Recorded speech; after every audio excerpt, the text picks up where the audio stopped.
Today we are going to discuss about the relations and function, and this is the exercise introduction of very first exercise, that is 1.1. In this exercise we will study about types of relation. ठीक है, देखो मैं सबसे पहले एक बात बताऊंगा, this is the second toughest chapter in NCERT 12th class. Why? क्योंकि पहला फर्स्ट टफेस्ट चैप्टर हम 3D को मानते हैं. ठीक है, मैंने आपको 3D के में बताया था कि 3D में क्यों हम उसको टफेस्ट मानते हैं, क्यों रिलेशंस एंड फंक्शन को हम टफ मानते हैं, क्यों और भी कुछ दो अदर चैप्टर्स हैं जैसे प्रोबेबिलिटी हो गया उसको टफ मानते हैं, एप्लीकेशन ऑफ डेरिवेटिव्स. क्योंकि इन सब चैप्टर्स में एक चीज़ कॉमन है. वो कॉमन चीज़ क्या है कि प्रीवियस नॉलेज. इन सब चैप्टर्स के अंदर जैसे प्रोबेबिलिटी हो गया, उसमें हम परमुटेशन एंड कॉम्बिनेशन और 11th क्लास की प्रोबेबिलिटीज का इस्तेमाल करते हैं. फिर अपना एप्लीकेशन ऑफ डेरिवेटिव हो गया, उसमें पिछले स्ट्रेट लाइन्स और टेंजेंट नॉर्मल्स का भी यूज़ है काफ़ी. ठीक है, और डेरिवेटिव्स का यूज़ है. फिर अपना बात करें अगर 3D हो गया, 3D में वेक्टर का पूरा यूज़ है. तो ये जितने भी चैप्टर्स हैं जिन्हें टफ मानते हैं हम, उनमें बेसिक एक चीज़ कॉमन है कि प्रीवियस कॉन्सेप्ट्स की नॉलेज नहीं है हमें. और दूसरी जो सबसे बड़ी चीज़ है कि जब उस समझ में नहीं आता तो इंटरेस्ट नहीं डेवलप होता, और इंटरेस्ट डेवलप नहीं होता तो फिर हम उसको करते भी नहीं है, और जब करते नहीं है तो समझ में भी नहीं आने का कोई मतलब ही नहीं है. ठीक है, लेकिन मैं अभी आपको थोड़ा इंटरेक्टिव पढ़ाने वाला हूँ. ठीक है, तो आपके पास कॉपी पेंसिल होनी चाहिए. ठीक है, जैसे जैसे मैं कह रहा हूँ वैसे वैसे आपको नोट करना है और वैसे वैसे आपको रिस्पॉन्स देना है. ठीक है, जहाँ पे मैं कहूँ pause the video to note it down, वहाँ पे आपको पढ़ना है पॉज करके. ठीक है, नोट करना है. जहाँ पे मैं आपसे आंसर पूछूँ वहाँ पे आप अपनी ही नोटबुक में आंसर दें. ठीक है, फिर उसको मेरे आंसर से मैच करें. तो आपको थोड़ा इंटरेक्टिव पढ़ना है. So let's start the relations and function. सबसे पहले थोड़ा सा रिवाइज करते हैं पिछले साल से. अब ज़्यादा नहीं पढ़ेंगे, थोड़ा ही पढ़ेंगे. तो सबसे पहले बात करते हैं कार्टेशियन प्रोडक्ट की. ठीक है, कार्टेशियन प्रोडक्ट. कार्टेशियन प्रोडक्ट क्या है? अगर दो सेट हैं, दो नॉन एम्प्टी सेट हैं ए और B, let this be 1 2 3 4 and B be another set 5 6 7 8. ठीक है, 5 6 7 8 1 2 3 4. तो ए क्रॉस बी क्या होता है? इतना तो हमें पिछले साल से याद होगा, ये बात पक्की है. किसका? एक की पेयर सबके साथ 1 5 1 6 1 7, ये सब क्या है? Ordered pairs. And why we call it ordered pairs. इन्हें हम ऑर्डर्ड पेयर क्यों कहते हैं इसके बारे में मैं बताऊंगा आपको कि हम इसे क्यों ऑर्डर्ड पेयर कहते हैं. एक बार जब पहले मैं कार्टेशियन प्रोडक्ट लिख लूँ, 3 5 3 6 3 7 3 8, फिर 4 5 4 6 4 6 4 7 4 8. ठीक है,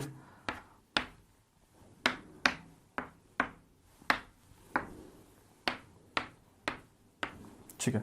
so this is our Cartesian product. ठीक है, कार्टेशियन प्रोडक्ट है. अब बात करते हैं क्या कि इस कार्टेशियन प्रोडक्ट में ये सब क्या है? ऑर्डर्ड पेयर्स हैं. और इन्हें ऑर्डर्ड पेयर इसलिए कहते हैं क्योंकि ये एक ऑर्डर में है. इस ऑर्डर का मतलब क्या है कि in each order pair the first element belongs to first set and the second element belongs to second set, that is B set. That's why we call them ordered pairs. अब बात करते हैं, ये A क्रॉस B है. अब हम relation पे आते हैं. Relation from set. रिलेशन क्या है? Relation from set A to B. A set का B सेट से रिलेशन, जिसको हम ARB भी लिखते हैं. ARB भी लिखते हैं. ये क्या है? Is actually the subset of A cross B taken out in some manner.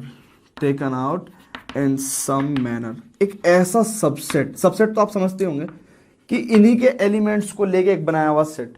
Subset क्या होता है? किसी सेट के कुछ एलिमेंट्स को लेके हम जो सेट बनाते हैं, किसी सेट के कुछ एलिमेंट्स को लेके, कुछ या सारे एलिमेंट्स को लेके जो हम सेट बनाते हैं, that is called a subset. तो कह रहा है it is the subset, A R B is the subset of A cross B taken out in some manner. अब वो मैनर कुछ भी हो सकता है, कुछ भी. जैसे फॉर एग्जांपल मैंने कहा आर ए बी. देखो ये सेट बिल्डर फॉर्म है, उस फॉर्म में लिख के दिखा रहा हूं मैं आपको. ए बी यानी कि आर जो रिलेशन है उसमें ऑर्डर्ड पेयर ए बी होंगे. और कैसे होंगे मैं बता रहा हूं. A and B are both even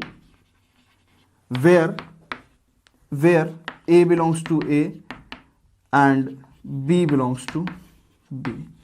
कह रहा है कि एक ऐसा रिलेशन आप बताओ जो क्या होगा, सबसेट, आर क्या है, रिलेशन है किसका, from set A to set B का।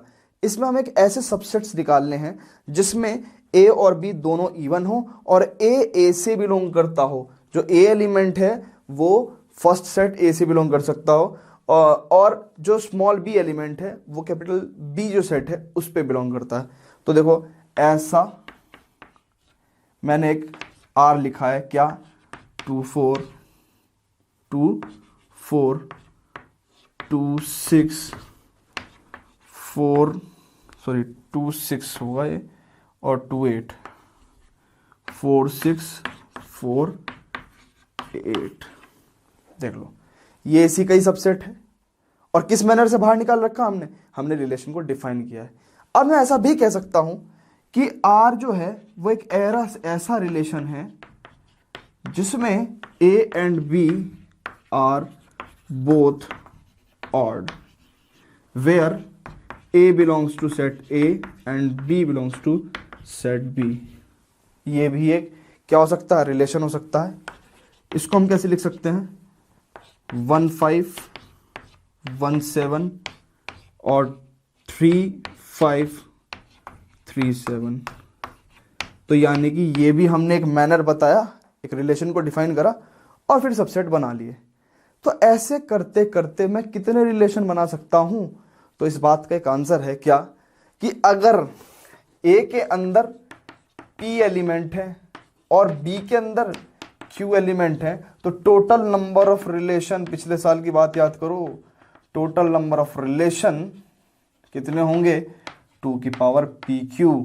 अब देखो इसमें 4 थे उसमें भी 4 थे, 4 और 4 कितना हो गया, 2 की power P Q.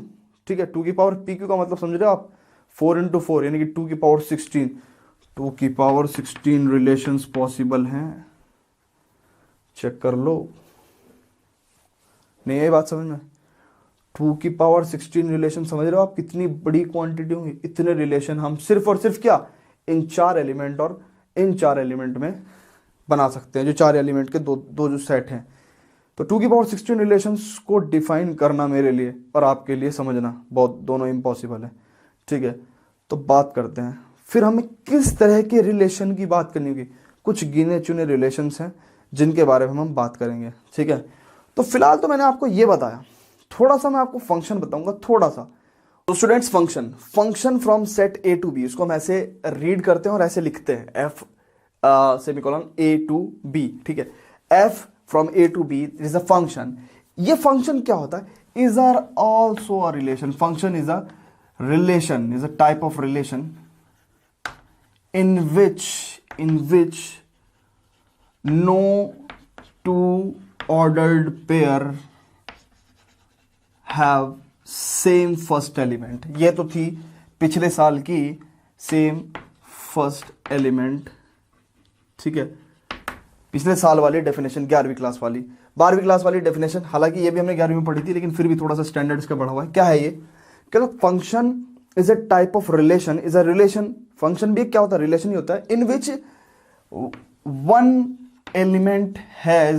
Element of A, या फिर हम कह सकते हैं each element of A has one and only one image in set B, one and only one image in set B. हम काफी फंक्शन पढ़ेंगे।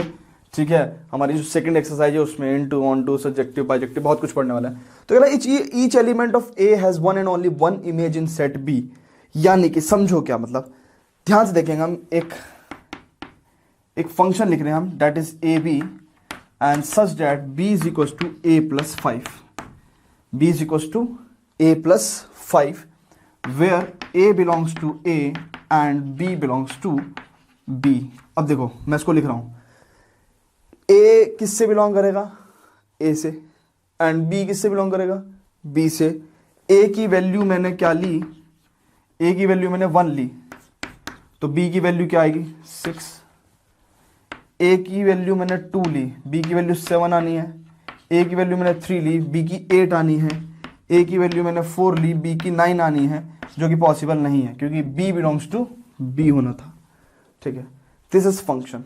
अब बात सुनो, मैं इसको और इसको, ध्यान से देखो, मैं इसको और इसको एक छोटा सा डिफरेंस दिखा रहा हूं।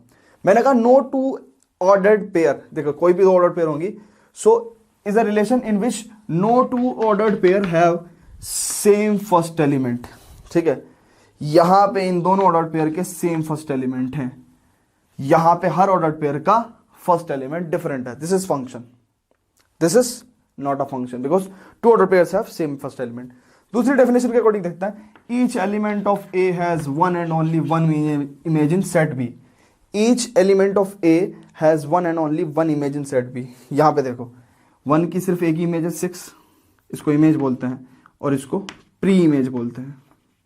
यानी कि 1 is the pre image of 6 and 6 is the image of 1। ठीक है, तो 1 की एक ही इमेज है 6, 2 की एक इमेज है 7, 3 की एक इमेज है 8। ठीक है, लेकिन यहां देखो 2 की 2 इमेज है, 2 की 6 भी है, 2 की 8 भी है। तो जहां पे भी एक एलिमेंट की एक से ज्यादा इमेज हो जाए तो हम क्या कह सकते हैं कि वो फंक्शन नहीं है। जब एक एलिमेंट की एक से ज्यादा इमेज हो जाए तो वो फंक्शन नहीं है, हर एक एलिमेंट की एक ही इमेज होनी चाहिए। तो each element of set A has one and only one image in set B, this is the function. ठीक है, तो function is also relation but with a different property. अब सुनते हैं, 2-3 चीजें हैं वो बताते रहो मैं आपको ओरली, फिर हम बात करते हैं टाइप्स ऑफ रिलेशन की। पहली चीज है डोमेन। ठीक है, the set of first element of a relation is called as domain. यानी कि अगर हम इस रिलेशन की बात करें, सपोज दैट ये रिलेशन R1 है, तो R1 रिलेशन की जो डोमेन होगी वो क्या होगा, 2 और 4। तो डोमेन जो है R1 रिलेशन की क्या होगी, it's a set of first element that is 2 और 4। अगर R2 रिलेशन की बात करें तो सेट ऑफ फर्स्ट एलिमेंट्स, तो यहां पे क्या आएंगे 1 और 3, ये इसकी डोमेन है।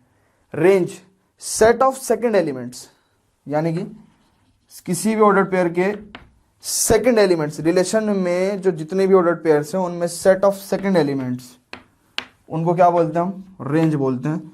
दैट इज 6 और 8 यहां पे क्या है, रेंज होगी रिलेशन R1 में। और इसमें क्या होगा, 5 और 7 रेंज होगी।